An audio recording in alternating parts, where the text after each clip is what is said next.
So I bought this car for my daughters a couple of weeks ago. It was only a cheap car.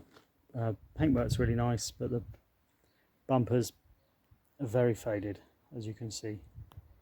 So I had to get a few things. Some of that product that you rub on. And that's no good, it just wears off. And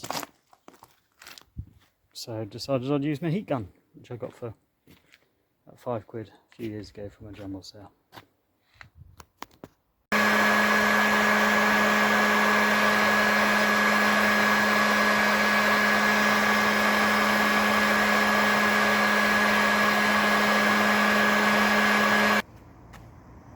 Okay, so halfway through, you can see quite a difference.